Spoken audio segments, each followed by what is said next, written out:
الصلاة والسلام عليك يا نبي الله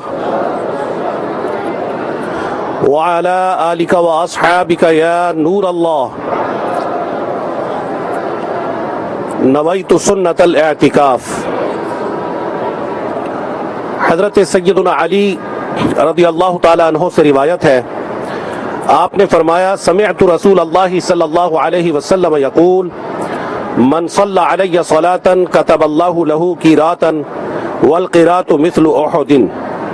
آپ نے فرمایا کہ میں نے رسول اللہ صلی اللہ علیہ وآلہ وسلم کو فرماتے ہوئے سنا کہ جس شخص نے میری ذات پر درود پڑھا اللہ تبارک و تعالی اسے ایک قراءت اجر عطا فرماتا ہے۔ پھر فرمایا والقراءة مثل احد، قراءت احد پہاڑ کے برابر ہے۔ صلو علی الحبیب صلی اللہ تعالی علی محمد وعلی آلہ وصحبہ وبارک وسلم۔ ہمارے امام اعظم ابو حنیفہ رحمۃ اللہ تعالی علیہ وہ جلیل القدر امام ہیں کہ جنہوں نے چند صحابہ کرام علیہم رضوان کی زیارت بھی فرمائی اور بڑے جلیل القدر تابعین کرام سے آپ نے اکتساب علم کیا۔ رسول اکرم نور مجسم صلی اللہ تعالی علیہ وآلہ وسلم کی احادیث طیبہ کو آپ نے سماعت فرمایا۔ آپ رحمۃ اللہ تعالی علیہ نے اپنے شاگردوں کو قرآن اور سنت سے مستنبط ہزار مسائل سکھائے اور الحمدللہ عز وجل آج تک امت مسلمہ ان مسائل پر عمل کر کے اپنی دنیا اور آخرت کو بہتر بنا رہی ہے۔ ہمارے امام اعظم ابو حنیفہ رحمۃ اللہ تعالی علیہ نے اپنے بعض شاگردوں اور اپنے بیٹے حماد رحمۃ اللہ تعالی علیہ کو چند وصیتیں فرمائیں۔ ان وصیتوں میں سے امام اعظم ابو حنیفہ رحمۃ اللہ تعالی علیہ نے اپنے بیٹے حضرت حماد رحمۃ اللہ تعالی علیہ کو ارشاد فرمایا کہ میں تمہارے سامنے 5 احادیث طیبہ کو بیان کر رہا ہوں، اور یہ جو 5 احادیث طیبہ ہیں میں نے انہیں 5 لاکھ احادیث سے منتخب کیا ہے۔ اس بات سے یہ پتہ چلتا ہے کہ امام اعظم ابو حنیفہ رحمۃ اللہ تعالی علیہ وہ عظیم ہستی ہیں کہ جو رسول کریم صلی اللہ علیہ وآلہ وسلم کی لاکھوں احادیث طیبہ پر گہری نظر رکھنے والی تھی۔ آپ نے ارشاد فرمایا کہ اے بیٹے میں آپ کے سامنے 5 احادیث کو رکھتا ہوں، اور یہ احادیث میں نے 5 لاکھ احادیث میں سے منتخب کی ہیں۔ آپ اندازہ لگائیے کہ یہ کیسا زبردست احادیث طیبہ میں سے ایک نچوڑ ہوگا، کیسا زبردست ایسنس ہوگا کہ جسے امام اعظم ابو حنیفہ رحمۃ اللہ تعالی علیہ نے 5 لاکھ احادیث طیبہ میں سے منتخب کیا ہوگا۔ اللہ کرے کہ ہم ان کو سن کر ان کو سمجھنے والے بن جائیں اور ان کے مطابق عمل کرنے والے بن جائیں۔ جو پہلی حدیث امام اعظم ابو حنیفہ رحمۃ اللہ تعالی علیہ نے ان 5 لاکھ احادیث طیبہ میں سے جو منتخب فرمائی اور اپنے بیٹے کو بیان فرمائی، وہ حدیث کیا ہے کہ اعمال کا دار و مدار نیتوں پر ہے، اور ہر ایک کے لیے وہی ہے کہ جس کی اس نے نیت کی۔ اور دوسری حدیث بیان فرمائی کہ انسان کے اسلام کی خوبی یہ ہے کہ وہ فضول باتیں چھوڑ دے۔ اور تیسری بات ارشاد فرمائی لا یؤمن احدکم حتی یحب لاخیہ ما یحب لنفسہ،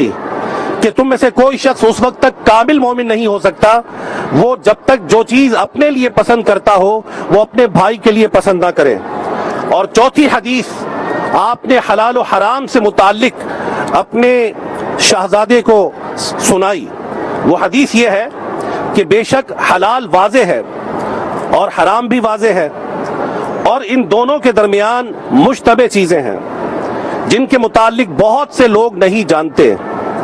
جو مشتبہ چیزوں سے بچا یعنی ڈاؤٹ فل چیزوں سے بچا اس نے اپنی عزت اور اپنا دین بچا لیا، اور جو ان مشتبہ چیزوں میں ان ڈاؤٹ فل چیزوں میں پڑا وہ حرام میں مبتلا ہوا، وہ اس چرواہے کی مانند ہے جو چراگاہ کے قریب اپنا ریوڑ چراتا ہے، اس کے چراگاہ میں چلے جانے کا اندیشہ ہے۔ سن لو،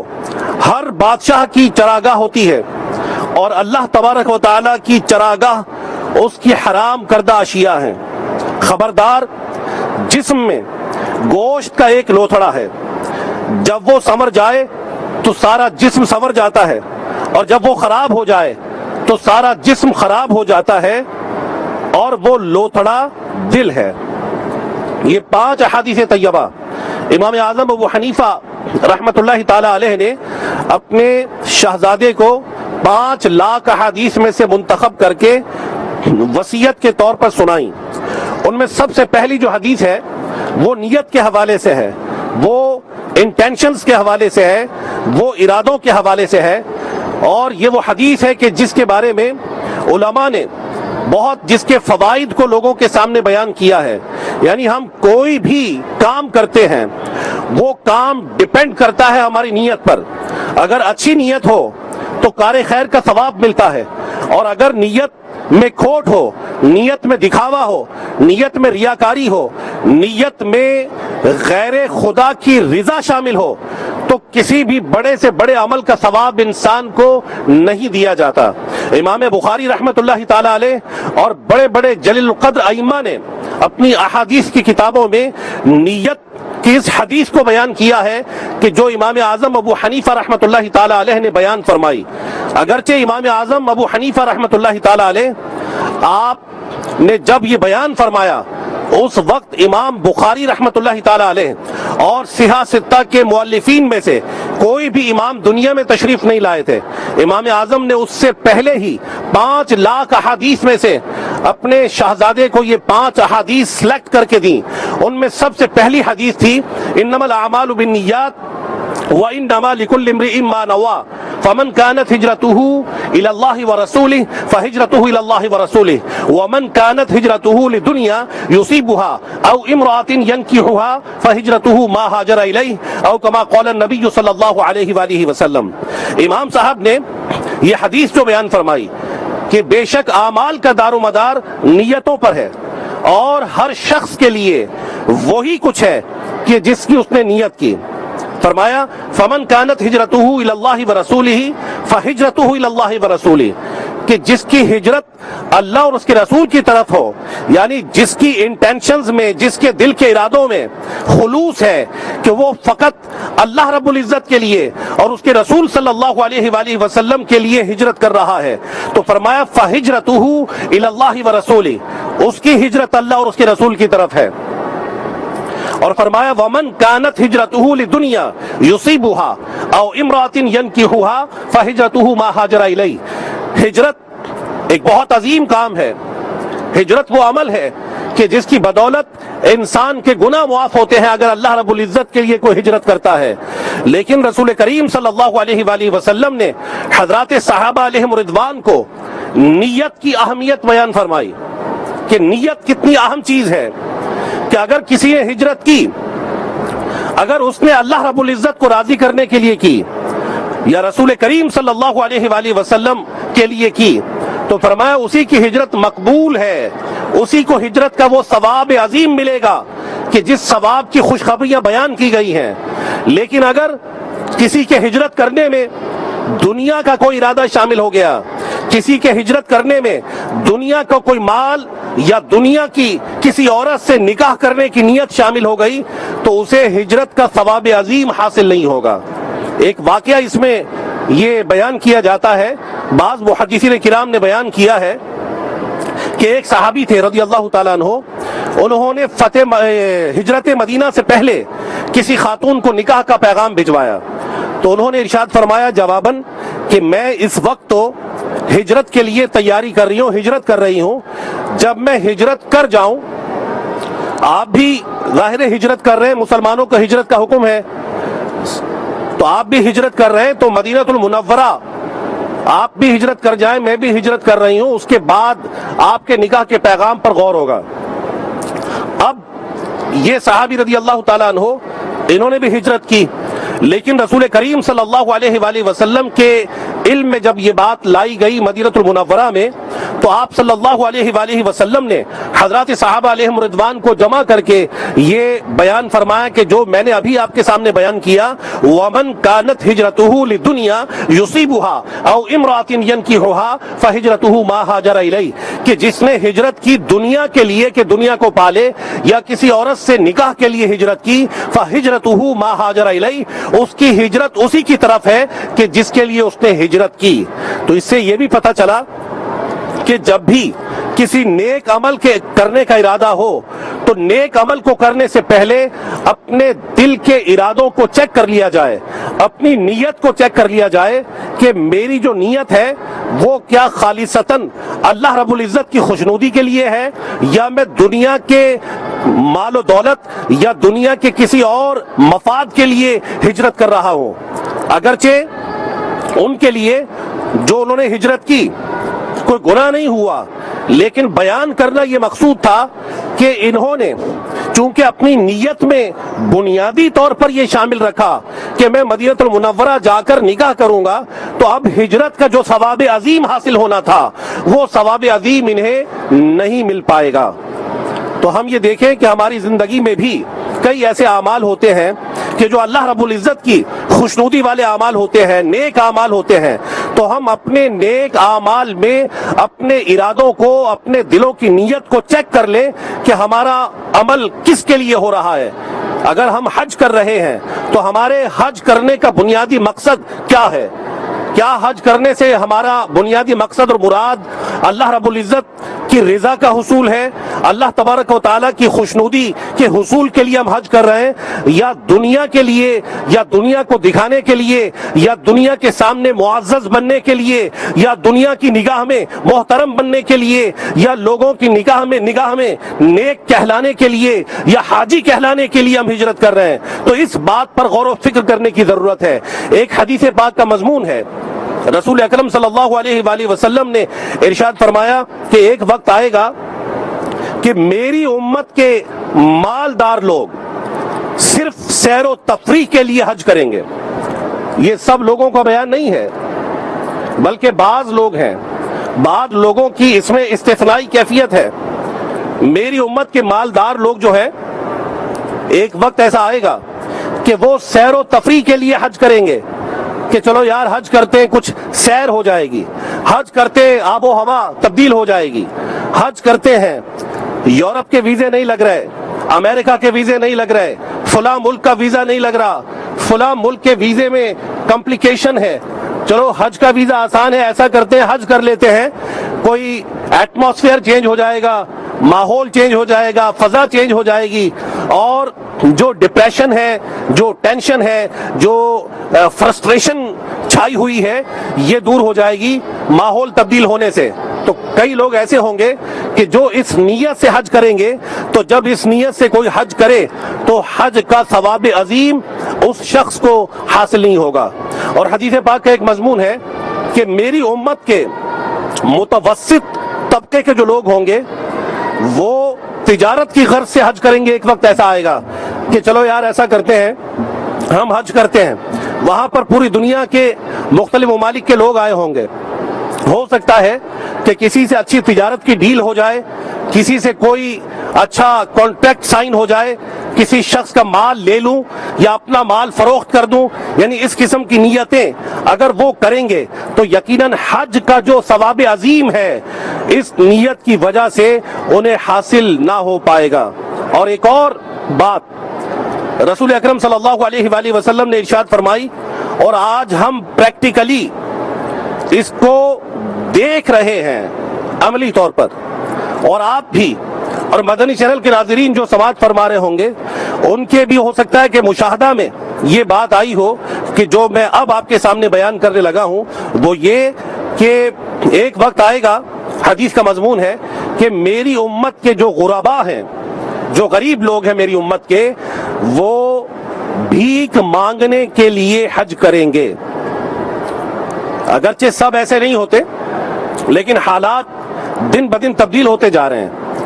کئی لوگوں کے بارے میں یہ دیکھا گیا ہے، سنا گیا ہے کہ ان مقامات مقدسہ پر جا کر وہ لوگوں کے سامنے بھیک مانگتے ہیں۔ کوئی کہتا ہے کہ میں یہاں آیا تھا، میری جیب کٹ گئی، کوئی کہتا ہے کہ میں یہاں آیا تھا اور میرے عزیز مجھ سے بچھڑ گئے، کوئی کہتا ہے کہ میرے والدین فوت ہو گئے اور میں بالکل ڈپرائیوڈ ہو گیا، مفلوق الحال ہو گیا، مجھے پیسے کی حاجت ہے۔ یعنی وہ اگرچہ ان مقامات پر پہنچ تو جاتے ہیں لیکن ان کا جو کام ہے پروفیشنلی وہ بیگرز ہوتے ہیں، وہ گداگر ہوتے ہیں، وہ بھیک مانگنے والے ہوتے ہیں اور اسی پر ان کا گزارا ہو رہا ہوتا ہے۔ گزارے سے مراد یہ ہے کہ انہوں نے اپنا پروفیشن یہ بنا لیا ہوتا ہے کہ وہ وہاں جا کر بیگنگ کریں گے، لوگوں سے سوال کریں گے اور پھر اپنے ممالک میں جا کر بڑے بڑے مکان اور بڑے بڑے وہ پلاٹس خریدنے والے ہوتے ہیں وہ لوگ۔ تو بدقسمتی سے ایسے حالات بنتے جا رہے ہیں جو رسول کریم صلی اللہ علیہ وآلہ وسلم نے ارشاد فرمائے تھے۔ کئی عمراء کو دیکھا گیا ہے، اب ظاہر ہے کہ ہم تو کسی کے دل میں نہیں جھانک سکتے، لیکن وہ اپنی زبان سے یہ کہتے ہیں کہ یار چلو ماحول کچھ تبدیل ہو جائے گا، اپنے کاروبار کی ٹینشن ایسی ہو گئی چلو حج کرنے جا رہے ہیں اس لیے۔ اور کئی لوگ ٹریڈ کرتے ہیں، تو ٹریڈ کرنا اگرچہ جائز ہے لیکن سب سے بنیادی جو نیت ہونی چاہیے تھی اللہ تبارک و تعالیٰ کی خوشنودی کی، وہ نیت ہم نے فراموش کر دی۔ اگر اللہ رب العزت کی خوشنودی کی نیت سے سفر کیا ہوتا تو باقی چیزیں تو ضمناً حاصل ہو جاتی، اچھا ماحول بھی ضمناً مل جاتا،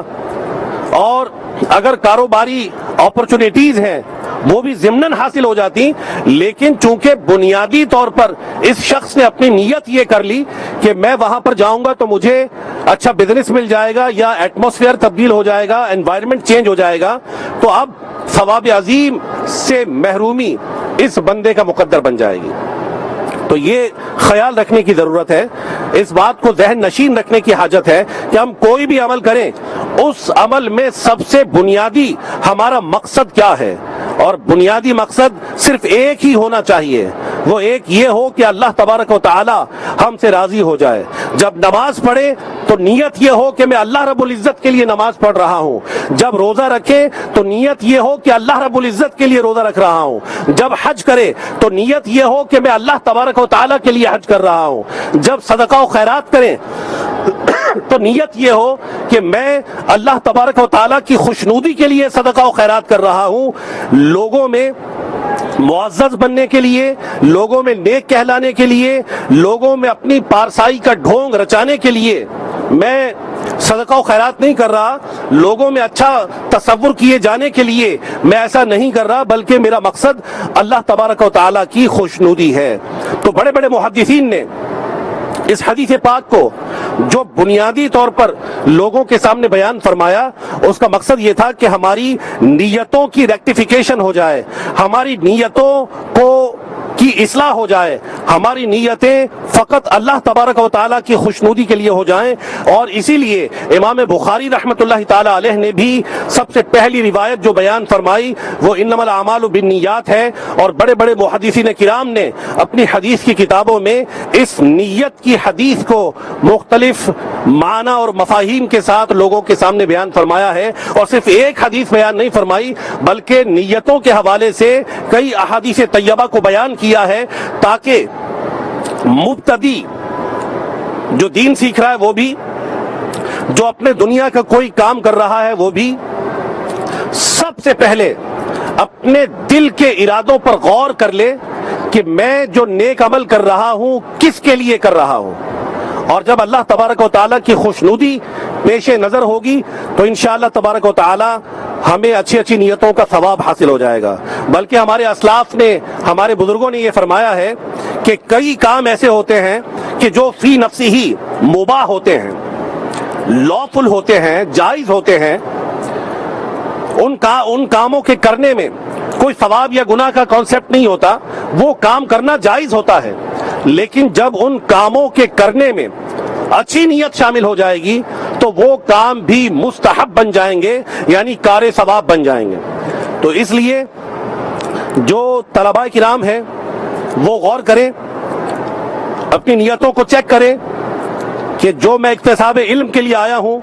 میرے ذہن میں نیت کیا ہے، میرا بنیادی ارادہ کیا ہے۔ کہیں میرا مقصد یہ تو نہیں ہے کہ میں عالم بن کر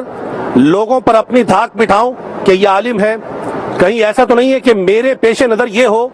کہ جلدی جلدی عالم بن جاؤں تو پھر میں بہت بڑا خطیب بھی بن جاؤں گا، پھر میں بہت بڑا واعظ بھی بن جاؤں گا، اور میں کسی اچھے ادارے میں پڑھا بھی لوں گا، اور اس کے ساتھ ساتھ کسی مسجد میں امامت بھی کروں گا، تو میری تو چاندی ہو جائے گی، مجھے تو بڑا پیسہ ملے گا۔ دیکھیں بات یہ ہے کہ پیسہ تو ایسے لوگوں کے پیچھے پھرتا ہے۔ اپنے بنیادی مقصد کو پیسے کا حصول نہیں بنانا، بلکہ جو اکتساب علم کر رہے ہیں ہم، آپ کر رہے ہیں یا مدنی چینل کے ناظرین کر رہے ہیں، دنیا کے کسی بھی حصے سے تعلق رکھنے والے اگر مدنی چینل کے اس سلسلے میں موجود ہیں تو سب اپنا یہ ذہن بنائیں، سب یہ سوچیں کہ میرا جو بنیادی مقصد ہے وہ اللہ تبارک و تعالیٰ کی خوشنودی، اللہ رب العزت کی رضا یہ ہونی چاہیے کہ اللہ رب العزت کے بندوں میں سے جو اہل علم ہیں وہی حقیقی معنوں میں رب کائنات کا خوف اپنے دلوں میں رکھتے ہیں، وہی حقیقی معنوں میں رب کائنات کے محبوب اور رب کائنات کے پیارے بندے ہوتے ہیں، جنہیں دین اسلام کی بیسکس سے اویئرنس ہوتی ہے، جو اپنے آپ کو گناہوں سے بچانے میں کامیاب ہو جاتے ہیں، جو حلال و حرام کی تمیز کر لیتے ہیں، جو قرآن اور حدیث کے بارے میں صحیح معلومات رکھ کر ان کے مطابق اپنے کردار کو اچھے انداز سے سنوار سکتے ہیں۔ تو جب بھی اکتساب علم کریں، جب بھی علم دین حاصل کریں تو نیت یہی ہونی چاہیے کہ اللہ تبارک و تعالی مجھ سے راضی ہو جائے، میں علم دین کے ذریعے اپنی اصلاح کروں گا، میں علم دین کے حصول کے ذریعے اپنے معاشرے کے لوگوں کی اصلاح کروں گا، میں علم دین کے حصول کے بعد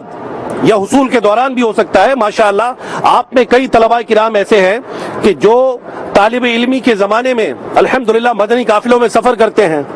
مدنی انعامات پر عمل کرتے ہیں اور پیر شریف کا روزہ رکھتے ہیں،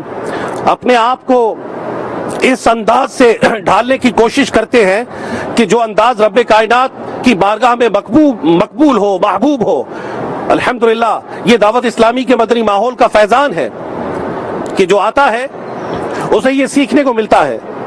کہ جو علم حاصل کروں گا اس علم پر عمل کروں گا اور اللہ رب العزت کی رضا کو پانے کی کوشش کروں گا، تو ہمارے جو بنیادی ارادے ہیں ان میں یہی شامل ہو، اور یہی ہمارے اسلاف کرام کی باتوں کا، ان کے فرامین کا، ان کے وصایا کا، ان کے نصائح کا نچوڑ ہے کہ اپنی نیتوں کو خالص کر لیں، اور کوئی بھی عمل، نیک عمل کوئی بھی کرے، اس نیک عمل میں اللہ تبارک و تعالیٰ کی خوشنودی ہمارے پیش نظر ہونی چاہیے۔ صلو علی الحبیب۔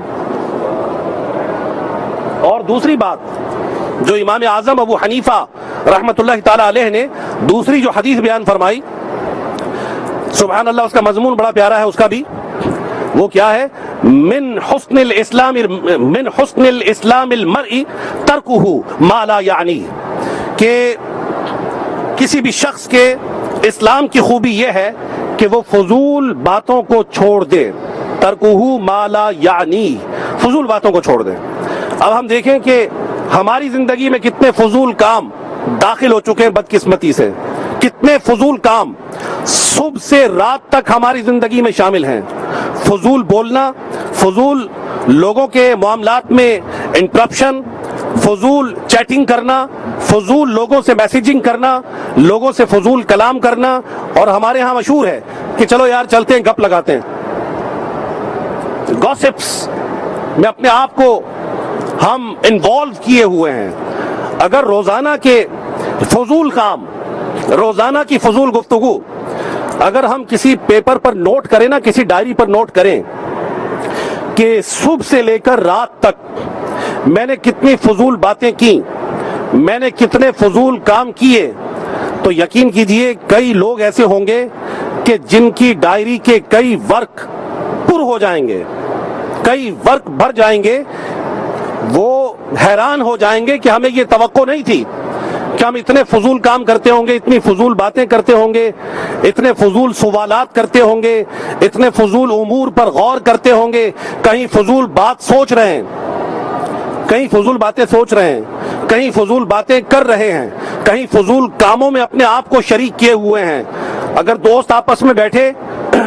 تو ایسی باتیں شروع کرتے ہیں کہ جن کا تعلق نہ دنیا کے کسی فائدے سے ہوتا ہے اور نہ آخرت کے کسی فائدے سے ہوتا ہے، بس فضول۔ اس کا کیا حال ہے، اس کے کیا معاملات ہیں، فلاں سیاستدان کے کیا معاملات ہیں، فلاں یوں ہے فلاں یوں ہے، کسی سیاستدان کی برائی، کسی کی غیبت، کسی پر بہتان لگانا اور کسی کے بارے میں اس کی برائی کو لوگوں کے سامنے بیان کرنا، کئی ایسے معاملات کہ جن میں اگر ہم غور کریں اور شرعی رہنمائی لیں تو کئی باتیں ایسی ہوں گی کہ جن کا کرنا ہمارے لیے حرام اور ناجائز ہوگا۔ بھئی ہمیں کس نے کہا ہے کہ ہم سیاستدانوں کے حوالے سے کلام کریں؟ ہم علم دین کے حصول کے لیے اپنے جامعات المدینہ میں آئے ہیں، تو ہمیں چاہیے کہ ہم علمی کلام کریں۔ ہمارے کلام کرنے سے سیاست کو کیا اثر پڑے گا جو ہم کلام کر رہے ہیں کہ فلاں برا ہے، فلاں اچھا ہے، فلاں جناب کے معاملات یوں ہیں، فلاں کے معاملات یوں ہیں، فلاں کا کردار ایسا ہے، فلاں کے معاملات ایسے ہیں، فلاں کا چال چلن ایسا ہے، فلاں نے ماضی میں یوں کیا، فلاں نے حال میں یوں کیا، فلاں مستقبل میں یوں کرنے کا ارادہ رکھتا ہے۔ تو ہمیں ان کاموں میں اپنے آپ کو انوالو کرنے کی حاجت نہیں ہے۔ آپ جس کام کے لیے جامعۃ المدینہ میں آئے ہیں وہ کام آپ کی اولین ترجیح ہو کہ اکتساب علم کریں،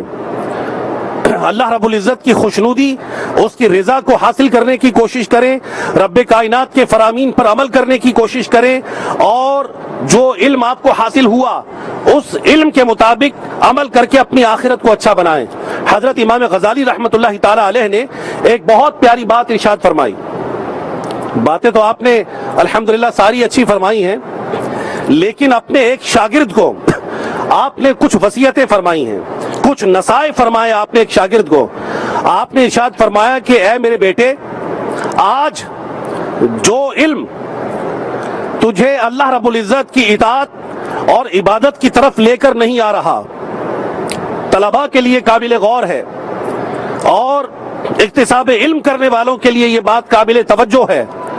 اور جن لوگوں کو اللہ رب العزت نے عالم بنایا ہے ان کے لیے قابل غور بات ہے کہ جو حضرت امام غزالی رحمت اللہ تعالی علیہ نے اپنے شاگرد کو فرمایا کہ آج اگر علم دین جو تو نے حاصل کیا ہے یہ تجھے اللہ تبارک و تعالیٰ کی اطاعت کی طرف لے کر نہیں آ رہا، آج اگر تیرا علم تجھے عبادت الہی کی طرف لے کر نہیں آ رہا، تو غور کر کہ کیا یہ علم میدان محشر کی ہولناکیوں میں تجھے اللہ رب العزت کے قہر و غضب سے بچا لے گا، یا کیا یہ علم تجھے جہنم کی آگ سے بچا لے گا۔ جو علم آج تجھے نفع نہیں دے رہا، جو علم آج تجھے عبادت کی طرف لے کر نہیں آ رہا، جو علم آج تجھے باعمل نہیں بنا رہا، یہ علم تجھے میدان محشر میں کیا فائدہ پہنچائے گا؟ تو علم کا مقصد یہ تھا کہ ہم اس پر عمل کرتے، علم کا مقصد یہ تھا کہ ہم یہ دیکھتے کہ ہمارے رب نے کیا فرمایا ہے، علم کا مقصد یہ تھا کہ ہم دیکھتے کہ فرائض کیا ہیں، علم کا مقصد یہ تھا کہ ہم دیکھتے کہ حلال و حرام کیا ہے، علم کا مقصد یہ تھا کہ اپنے آپ کو کفریات سے بچاتے، علم کا مقصد یہ تھا کہ اپنے آپ کو فضولیات سے بچاتے، علم کا مقصد یہ تھا کہ ہم باعمل بن جاتے۔ لیکن ہم نے باعمل بننے کی کوئی عمر رکھی ہوئی ہے، کوئی خاص وقت رکھا ہے ہم نے باعمل بننے کا،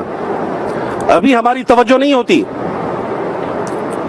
شیخ طریقت امیر اہل سنت دامت برکاتہم العالیہ توجہ ہماری مبذول کراتے ہیں،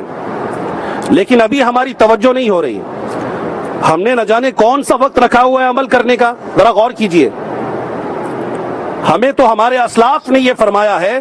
کہ نیکی کا داعیہ پیدا ہو جائے آپ کے دل میں تو فوراً نیکی کر لو، نیکی کا خیال پیدا ہو جائے فوراً نیکی کر لو۔ شیطان کے ڈیلیئنگ ٹیکٹکس ہوتے ہیں، یہ لمبی لمبی امیدیں بندھواتا ہے۔ شیطان کہتا ہے ابھی عمل نہ کرو، ابھی تو تمہارے کھیلنے کودنے کے دن ہیں، کر لینا، عمل کر لینا، تہجد پڑھ لینا، نیک بن جانا، اشراق و چاشت بھی پڑھ لینا، مدنی نامات کے عامل بھی بن جانا، مبلغ اسلام بھی بن جانا، دین کی خوب خدمت کرنا۔ ابھی نہیں،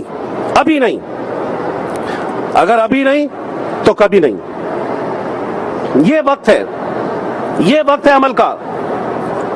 شیطان پھر لمبی لمبی امیدیں بندھوا کر بڑھاپے میں بھی اس طرف آنے نہیں دیتا۔ اگر ابھی نہیں آ رہے تو بعد میں آنے کا وقت کون سا ہے؟ یا طلباء کرام کا دور طالب علم میں انتقال نہیں ہوتا؟ ہو جاتا ہے نا۔ تو کیا ہم نے اللہ رب العزت کی عبادت کا وقت وہ رکھا ہے کہ جب ہم تلاوت قرآن کرنا چاہیں تو ہماری نگاہیں کام نہ کریں؟ جب ہم تلاوت قرآن کرنا چاہیں تو ہماری زبان ہمارا ساتھ نہ دے، جب ہم رکوع کرنا چاہیں تو جھک نہ سکیں، جب ہم سجدہ کرنا چاہیں تو ہم سے سجدہ نہ ہو سکے، جب ہم طواف خانہ کعبہ کرنا چاہیں تو ہم سے طواف خانہ کعبہ نہ ہو، جب ہم کعبۃ اللہ المشرفہ کو غور سے دیکھنا چاہیں تو کعبۃ اللہ المشرفہ ہمیں نظر نہ آئے، جب ہم لبیک پڑھنا چاہیں تو ہمیں لبیک ہم نہ پڑھ سکیں، تو کیا عبادت کا وہ وقت رکھا ہے ہم نے؟ بدقسمتی سے ہمارے حالات تو ایسے ہی لگ رہے ہیں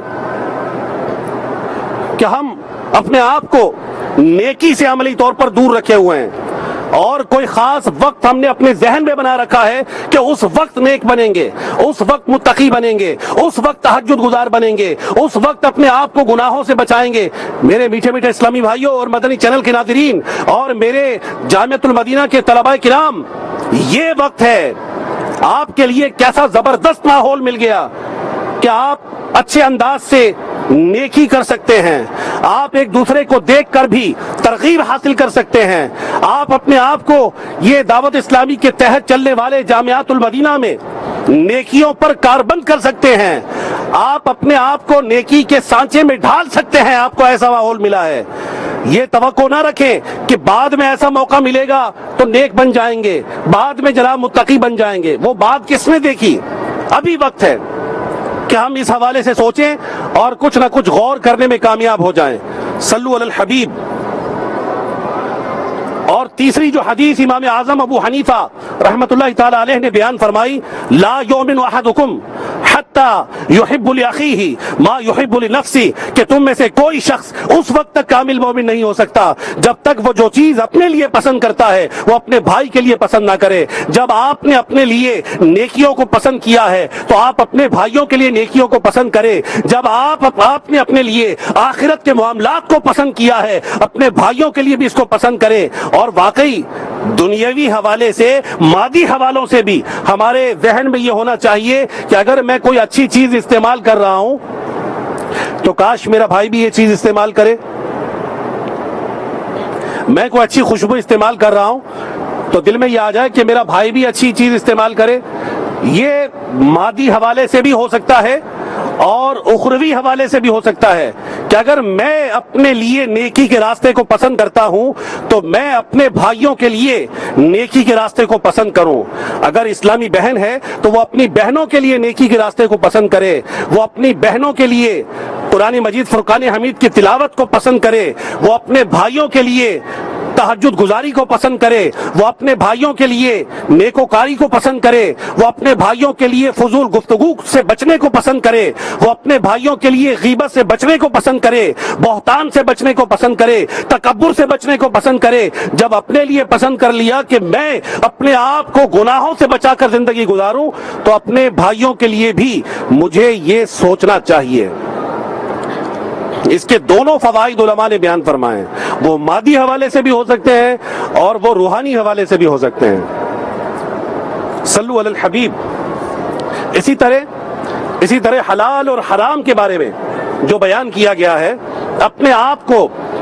ڈاؤٹ فل کاموں سے، شبے والے کاموں سے،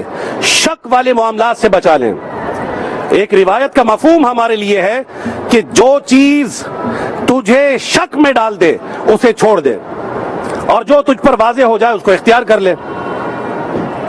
تو اپنے آپ کو شبے والے کاموں سے بچانا ہے اور واضح جو احکام الہی ہیں ان پر عمل کرتے ہوئے اپنے زندگی کو گزارنے کی کوشش کرنی ہے۔ اور جو پانچویں بات ارشاد فرمائی، المسلم من سلم المسلمون من لسانہ و یدہ، کہ کامل مسلمان وہ ہے کہ جس کی زبان اور جس کے ہاتھ سے مسلمان محفوظ رہیں۔ اب یہ زبان اور ہاتھ سے محفوظ رہنے کی جو بات ہے، پوری زندگی اس بات کا مجموعہ بن جائے کہ ہماری زبان سے دوسرے مسلمان کیسے محفوظ رہیں، کہ ہم زبان سے اس کی غیبت نہ کریں، ہم زبان سے اس کی چغلی نہ کریں، ہم زبان سے اس پر بہتان نہ لگائیں، ہم زبان سے اس کا مذاق نہ اڑائیں، ہم زبان سے اس کے حقوق کو پامال نہ کریں، اور اپنے ہاتھ سے محفوظ رکھنے کے حوالے سے کہ ہم اپنے ہاتھوں سے اس کو تکلیف نہ دیں، اپنا پورا جسم ایسا بنا لیں کہ پورے جسم سے، ہمارے کردار سے اس کے حقوق پامال نہ ہوں۔ اس کے تحت سارا وجود ہمارا شامل ہو جاتا ہے، سارا وجود اس میں آ جاتا ہے کہ ہم اپنے مسلمان بھائی کو اپنے کسی قول و فعل کے ذریعے تنگ نہ کریں۔ اس کے حقوق جو اللہ رب العزت نے یا رسول کریم صلی اللہ علیہ وآلہ وسلم نے بیان فرمائے ہیں، ان حقوق کو پورا کرنے کی کوشش کریں تو انشاءاللہ تبارک و تعالی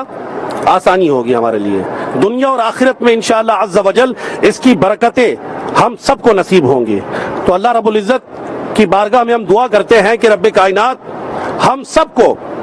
ان باتوں پر عمل کرنے کی توفیق عطا فرمائے۔ اللہ تبارک و تعالی ہماری نیتیں فقط اپنی رضا کے لیے کرنے کی ہمیں توفیق عطا فرمائے۔ رب کائنات ہمیں فضول گفتگو سے، فضول کاموں سے بچنے کی توفیق عطا فرمائے۔ رب کائنات ہمیں حرام سے بچنے کی توفیق عطا فرمائے۔ یہ حرام وہ ہے کہ حدیث میں آتا ہے اتق المحارم تکن اعبد الناس، کہ حرام سے بچ تو سب سے بڑا عبادت گزار بن جائے گا۔ تو اگر سب سے بڑا عبادت گزار بننا ہے تو اپنے آپ کو حرام سے بچانے کے لیے ہمیں بھرپور کوشش کرنی ہے۔ حرام کاموں سے بچانا ہے، حرام سوچوں سے بچانا ہے، حرام طرز عمل سے بچانا ہے، حرام چیزوں سے اپنے آپ کو بچانا ہے، حرام لقمے سے بچانا ہے۔ جو کام بھی حرام ہم پر ہیں ان کاموں سے اپنے آپ کو بچا لیں، انشاءاللہ تبارک و تعالی عبادت گزاری بھی نصیب ہوگی، عبادت کی لذت بھی نصیب ہوگی، نیکیوں کا ذوق بھی بنے گا، گناہوں سے بچنے کا شوق بھی پیدا ہوگا۔ اللہ رب العزت ہمیں دین پر استقامت کی خیرات عطا فرمائے اور دنیا اور آخرت کی بھلائیوں سے نوازے، آمین بجاہ النبی الامین صلی اللہ تعالی علیہ وآلہ وسلم۔ صلو علی الحبیب صلی اللہ تعالی علی محمد وعلی آلہ وصحبہ وبارک وسلم۔